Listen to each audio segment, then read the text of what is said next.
আপনি রিং দিছিলেন 6টা বাজে, ঠিক সন্ধ্যা 6টায় বাংলাদেশে, তখন আমি ধরতে পারি নাই। এখন অ্যাপ্রক্সিমেটলি 2 ঘন্টা দেরিতে রিং ব্যাক করলাম। আমি ওই একটু দৌড়াদৌড়িতে ছিলাম ক্যান্টনমেন্টের ভিতরে হাসপাতালে। আমি 2 দিন ধরে থেরাপি দিতে যেতে পারি নাই, এই জন্য সন্ধ্যাবেলা অনুরোধ করিয়া লোক আনাই একটু থেরাপি দিছি কোমরের জন্য। ওই মিছিলে যাইয়া ব্যথা পাইছি, পুরানা ব্যথাটা নতুন করে পাইছি আর কি। আবার এটা যা হয়, তো আমাদের তো 75 বছর বয়স, আমার I have cross 74 and now it is running 75। এর মধ্যে মিছিলে গেলে একটা রিস্ক থাকে, আবার না গেলে কর্মীরা উজ্জীবিত হয় না।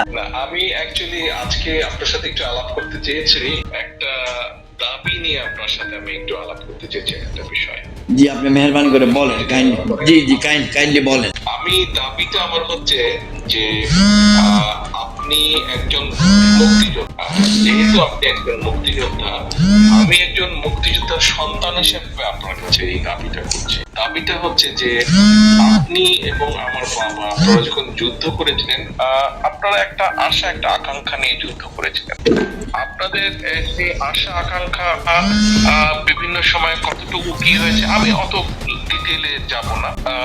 যখন আব্বা দায়িত্বে ছিলেন, উনি কতটুকু কিভাবে কাজ করেছেন দেশের জন্য, মানুষের জন্য, এটা আপনি দেখেছেন। এই ব্যাপারে আপনার আমি যতটুকু শুনেছি আপনার কাছ থেকে, এই ব্যাপারে আপনার বিন্দুমাত্র কোনো সন্দেহ নাই ওনার দেশপ্রেম নিয়ে এবং ওনার চেষ্টা। যেহেতু আপনি ওনার একজন সহকর্মী ছিলেন মুক্তিযোদ্ধা হিসাবে, এবং আমি যেহেতু ওনার সন্তান, আজকে দেশের এই যে ক্রাইসিস মোমেন্টটা, দেশের এই ক্রাইসিস বলি, এই সমস্যা যেটাই বলি, মুক্তিযোদ্ধা জিয়াউর রহমান সাহেবের সন্তান হিসাবে আমি শুধু বলবো যে আমি অনুরোধ করব আপনি আমার পাশে থাক যতক্ষণ আমরা এই সমস্যাটার সমাধান করতে না পারছি। একজন মুক্তিযোদ্ধার সন্তান হিসাবে আমি একজন মুক্তিযোদ্ধাকে আমি অনুরোধ করছি যে আমি চাই আপনি আমার পাশে থাকবেন। আমি জানি আপনার উপরে অনেক রকম প্রেশার আছে, অনেক সমস্যা আছে, প্রেশার আছে, বিভিন্ন রকম বিষয় আছে, আই আন্ডারস্ট্যান্ড। বাট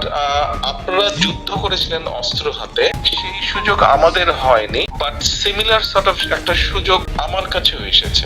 সো আমি হয়তো সরাসরি সেভাবে যুদ্ধের মাঠে নেই অস্ত্র হাতে, বাট আমি হয়তো কিছুটা হলেও রিয়েলাইজ করতে পারি আপনারা সেই সময় কতটা স্ট্রং স্পিরিট নিয়ে, সাহস নিয়ে, ধৈর্যের সাথে মোকাবেলা করে দেশকে স্বাধীন করেছিলেন। কিছুটা হলেও আই ক্যান রিয়েলাইজ, বিকজ আমিও হয়তো ওরকম একটা কাছাকাছি সিচুয়েশনের মধ্যে দিয়ে হয়তো যাচ্ছি। যেভাবে আমাদের নেতাকর্মীদের উপরে টর্চার, নির্যাতন, গুম হয়েছে যুদ্ধের থেকে, এটা গত 15 বছর হচ্ছে, কোন অংশে কাম না। আপনি নিজেও বহু সাক্ষী, আপনি নিজেও এর প্রতিবাদ, এই অন্যায়, এই অবিচার, এই অত্যাচার, এই খুন, এই গুণের ভিতরে আপনিও প্রতিবাদ করেছেন। আমি সেই জন্য আপনারা যে আশা আকাঙ্ক্ষা নিয়ে যুদ্ধ করেছিলেন, কাছাকাছি একটা বিষয়ের মধ্যে দিয়ে আমিও যেহেতু যাচ্ছি, সেই জন্যই আজকে আমি আপনাকে বিনীতভাবে অনুরোধ করব, একজন মুক্তিযোদ্ধার সন্তান হিসেবে, একজন মুক্তিযোদ্ধাকে আমি দৃঢ়ভাবে বিশ্বাস করতে চাই যে এই সংকট যতক্ষণ সমাধান না হচ্ছে, আপনি আপনার গাইডেন্স, আপনার অ্যাডভাইস সবসময় আমাকে দেবেন, আমি আপনাকে আমার পাশে পাবো। এই বিশ্বাসটা আমি রাখতে চাই, এই অনুরোধটা আমি আপনাকে করতে চাই আজকে। জি, থ্যাংক ইউ। আমি এটাই বলতে চেয়েছিলাম। আমি কি কিছু বলবো? প্লিজ, আপনি নিশ্চয়ই। আমি যেটা বলতে চাই সেটা হলো যে আপনার পাশে আছি বলেই এখন পর্যন্ত আপনার কলটা রিসিভ করেছি, আপনার সঙ্গে সম্মান সঙ্গে কথা বলছি, এবং আপনি প্রস্তাব দেওয়া সত্ত্বেও আমি সেই সৌজন্যটা ভাঙি নাই। কিন্তু আমাদের অতীতে অনেকগুলো ভুলভ্রান্তি হয়েছে, ভুলভ্রান্তিগুলো আলোচনার, এবং বর্তমানেও ভুলভ্রান্তি হচ্ছে, ভুলভ্রান্তিগুলো আলোচনার কোনো ফোরাম আমাদের কাছে নাই। আমরা ভুলভ্রান্তিগুলো আলোচনা করি না। কারণটা হচ্ছে আপনি মুক্তিযোদ্ধার সন্তান হিসেবে আমার কাছে দাবি করছেন, কিন্তু আমি তো একজন সাবেক জেনারেলও, আমি তো চাকরিও করে বড় হয়েছি। আমার সেই অভিজ্ঞতাটা আপনি মূল্যায়ন করছেন কিনা, আপনি সেটার উপরে কোনো গুরুত্ব দিচ্ছেন কিনা। আমি 16টি বছর একটি রাজনৈতিক দলেরও চেয়ারম্যান, তাহলে আমার অনেকগুলো পরিচয় যে আমি একজন মুক্তিযোদ্ধা ছিলাম, শহীদ রাষ্ট্রপতি জিয়াউর রহমানের অনেক ছোট, এবং অতঃপর চাকরি করে মেজর জেনারেল হয়েছি। চাকরি জীবনে আমার সাফল্য ছিল, আল্লাহর রহমত। মাননীয় দেশনেত্রী বেগম খালেদা জিয়া সব কিছু জানতেন, জেনেছেন যখন আমি ব্রিগেডিয়ার এবং যখন আমি মেজর জেনারেল হয়েছি ওনার হাত দিয়ে। পরে আমি রিটায়ার্ড লাইফে 10 বছর সিভিল সোসাইটি বা সুশীল সমাজের সঙ্গে চলেছি। এরপর 2008 সাল থেকে আমি রাজনীতিতে আছি 8 ডিসেম্বর থেকে, তো 7 ডিসেম্বর থেকে, আর 8 তো নির্বাচন ছিল। তো আপনি যেই আশাটা আমার কাছে ব্যক্ত করলেন, এটা অনেক শুক্রিয়া। কিন্তু মুক্তিযুদ্ধ এবং সেই অভিজ্ঞতাটা হলো ইয়াং ইব্রাহিমের। আজকে তো আমি 75 ইয়ার্স ওল্ড। তাহলে এই মাঝখানে যে অংশটা আছে, এই অংশটার কোনো মূল্যায়ন আমি আমার বর্তমান রাজনৈতিক পরিমণ্ডলে পাই নাই। আমার বর্তমান রাজনৈতিক পরিমণ্ডলের রাজনৈতিক দলের চেয়ারম্যান আছে ক, গ, গ, উম, চ, বর্গীয় জ। আমি এই 26টা বাংলা বর্ণমালার একটা বর্ণমালা। তাহলে আমার এই ক্যারিয়ার, আমার এই চিন্তা, এই অভিজ্ঞতা কোনোখানে প্লেস করার কোনো ফোরাম আমি আপনাদের কাছে পাই। আমি এই জন্য অনেক দুঃখিত এবং ব্যথিত। আমি মাননীয় চেয়ারম্যানকে বলছি যে আপনার ধৈর্যের উপরে আমি যদি চাপ দেই করবেন, কিন্তু আমরা একটু আলোচনাটা করে নিলে ভালো, যেন আমি একটা অবদান রাখতে পারি। প্রচন্ড বৃষ্টি এসেছিল মিছিলে আমাদের আন্দোলনের সময়। সব রাজনৈতিক নেতারা যার ঘরে ঢুকে গেছে, দোকানে ঢুকে গেছে। জেনারেল ইব্রাহিম যুদ্ধ করছে বৃষ্টি মাথায় নিয়ে, শহীদ রাষ্ট্রপতি জিয়াউর রহমান যুদ্ধ করছে বৃষ্টি মাথায় নিয়ে। জিয়াউর রহমান আর্মিতে রাত্রেবেলা মার্চ করেছে, বৃষ্টি পড়তেছে কিন্তু মার্চ করেছে সৈনিকদের নিয়ে। আমি আমার আন্দোলনের সহকর্মীদের ফালাই নাই, বৃষ্টির মধ্যে দাঁড়াইয়া, চেয়ারের উপর দাঁড়াইয়া বাংলাদেশের পতাকা নিয়ে স্লোগান দিছি। এটা তার কেউ করে নাই। এখন যারা ফটো সেশন করে পাঠায়, বিএনপি অফিসে পাঠায়, ওখানে পাঠায়, সেটা আর আমার মধ্যে একটা তফাৎ আপনারা সৃষ্টি করতে পারেন নাই। বাট সেই মেজর জেনারেল ইব্রাহিম উপযুক্ত মূল্যায়ন পায় নাই। এখন থেকে 3-4 মাস আগে আমি আপনাকে 9 বার ফোন করছি আপনার সহকারী একজনের নম্বরে, calls at different times, he never responded back. গত 5-9-7-8 মাসে কামাল সাহেবের প্রেতাত্মা, জাতীয় ঐক্যফ্রন্টের নেতা ছিলেন কামাল সাহেবের প্রেতাত্মা আমাদের মধ্যে এখনো ঘুরছে। জাতীয় ঐক্যফ্রন্টের অন্যতম শরিক ছিলেন জাতীয় সমাজতান্ত্রিক দল জাসদের নেতা জনাব আব্দুর রব, এখনো ঘুরছেন। কামাল সাহেবের জাতীয় ঐক্যফ্রন্টের অন্যতম শরিক ছিলেন গণতন্ত্র জনাব মাহমুদুর রহমান মান্না, তিনি এখনো ঘুরছেন। জাফর হোসেন আপনার সঙ্গে বেয়াদবি করছে, বিএনপির সঙ্গে বেয়াদবি করছে, আল্লাহ মাফ করুক। তিনি তার প্রেতাত্মা শেখ রফিকুল ইসলাম বাবলু এবং বিএনপির ঢাকার নেতৃত্ব, ঢাকা হাইকমান্ড গণতন্ত্র মঞ্চের প্রতি এত দুর্বল আমি বুঝাইতে পারবো না। I am a die hard soldier of শহীদ রাষ্ট্রপতি জিয়াউর রহমান। আমার এই আনুগত্যের মধ্যে কিছুই নাই। আমার এখন 10 কোটি টাকার ঋণ আছে, 10 কোটি। এই 10 কোটি টাকা ঋণ হওয়ার কারণ হইল আমি 16টা বছর রাজনীতি করতেছি আমার নিজের ঘরের খাইয়া, ঘরের পয়সা দিয়ে, আমার ফ্ল্যাট বেচছে, আমার বাড়ি বেচছে, আমার জমি বেচছে।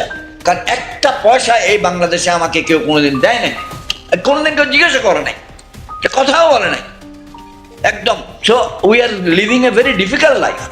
এখন আমার যদি কেউ এসে 12 কোটি টাকার একটা অফার দিয়ে বলে তোরা 12 কোটি টাকা দিমু, তাহলে আমার সামনে কঠিন প্রশ্ন হয়ে দাঁড়ায় আমি কি আমার সততা রক্ষা করবো না 12 কোটি নিয়ে যাব। কিন্তু আমি আজকে মারা গেলে আমার ছেলে মেয়েগুলো এতিম হবে। কিন্তু আজকে একটা ডেসপারেট সিচুয়েশনে, যেখানে আওয়ামী লীগ আমাদের ঘাড়ের উপর দাঁড়ায় আছে, আমার বাড়ি ঘর ক্রোক করাবে ব্যাংকে দিয়ে, আমার বাড়ি ক্রোক করাবে ব্যাংকে দিয়ে, বলতেছে তুমি নির্বাচনে আসো। আমাকে বলতেছে স্যার আপনি কোনোখানে অ্যাক্সিডেন্ট হয়ে যেতে পারেন যদি আপনি আমাদের সঙ্গে না আসেন।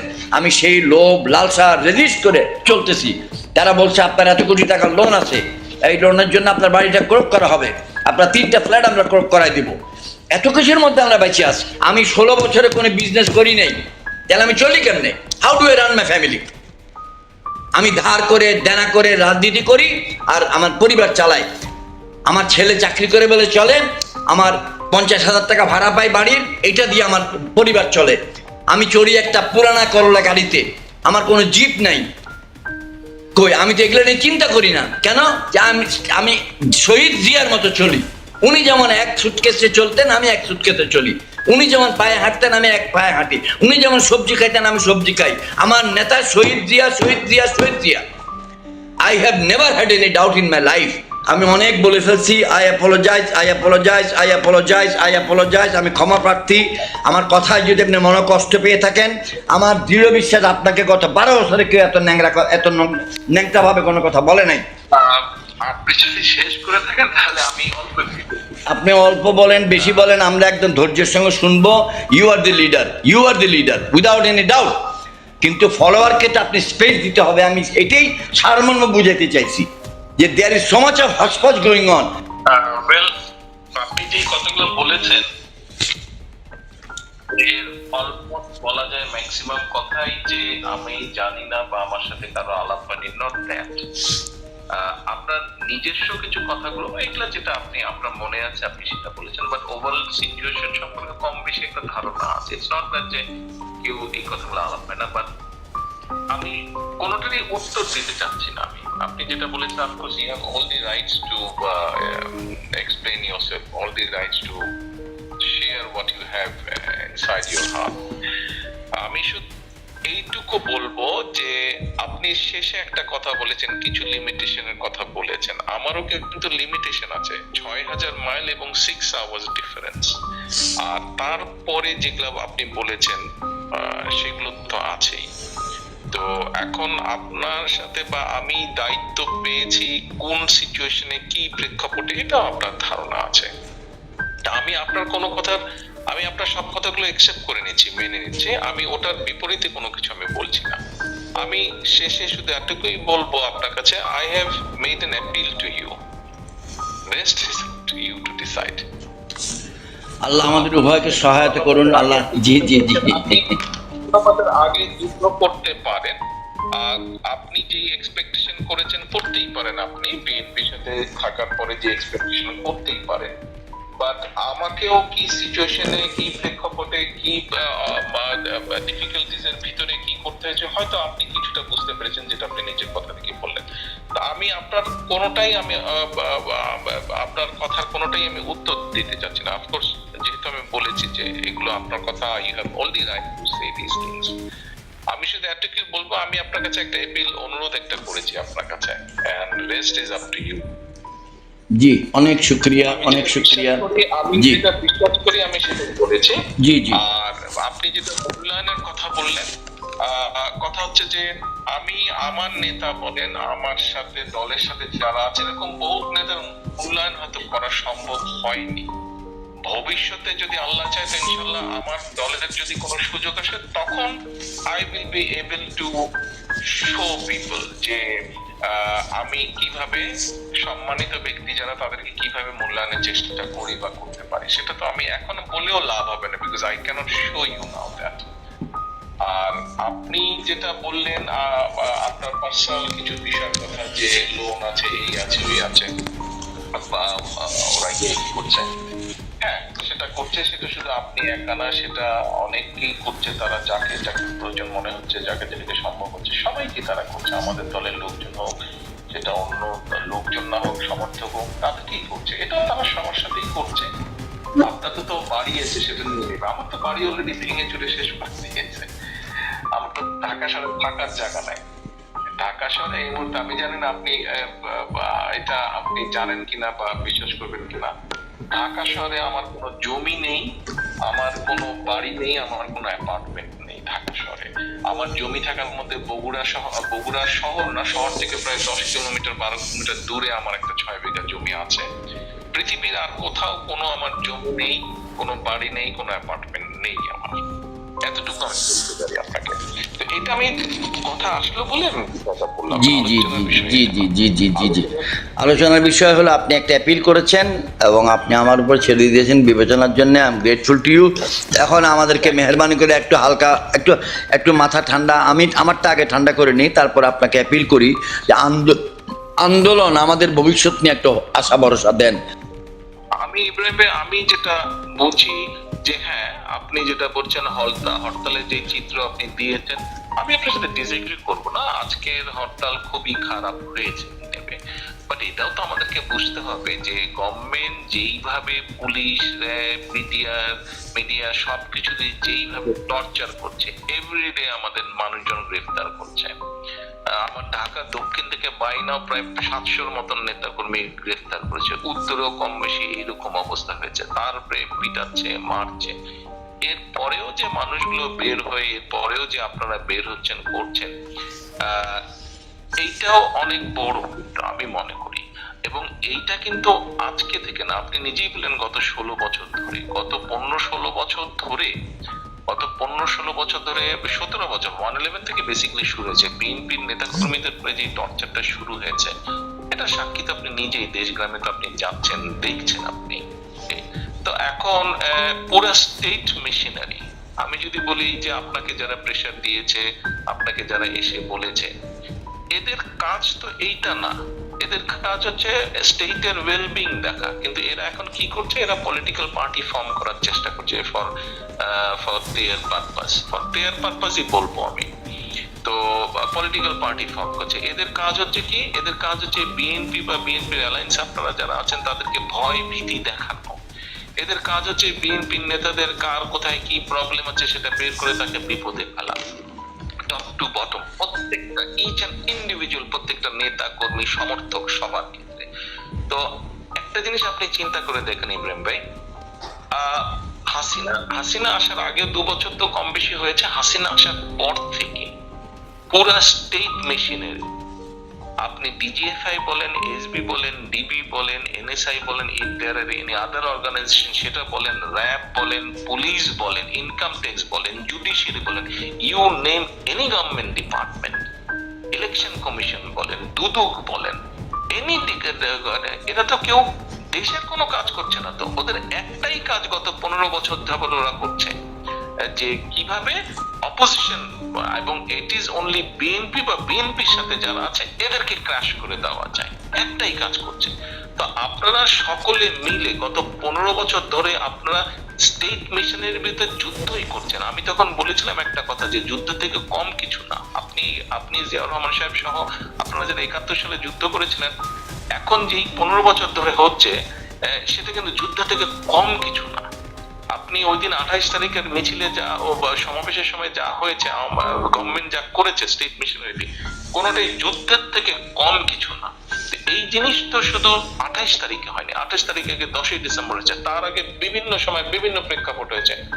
তো এটা তো হয়েই যাচ্ছে কন্টিনিউয়াস প্রসেস। এবং আমার খালি হাতের নেতা কর্মীরা, দেশগ্রামের নেতা কর্মীরা ছাত্র দল করে, যুব দল করে, ঢাকা শহরে থানায় থাকে, কি বা তাদের ব্যাকআপ, ফাইন্যান্সিয়াল ব্যাকআপ বলেন, এডুকেশন ব্যাকআপ বলেন, ইন্টেলেকচুয়াল সাপোর্ট বলেন, কি বা তাদের কি একটা বিশ্বাসের বসে তারা গভর্নমেন্টের আর্মস ফোর্স, মানে ফায়ার আর্মস এর এগেইনস্টে, গভর্নমেন্টের জুডিশিয়াল এগেইনস্টে ইকুইপড, ওয়েল ইকুইপড, একদম ট্রেইনড লোকজনের সাথে তারা যুদ্ধ করছে, যাদের যুদ্ধ করার কথা না, তাদের সাথে যারা যুদ্ধ করে টিকে আছে।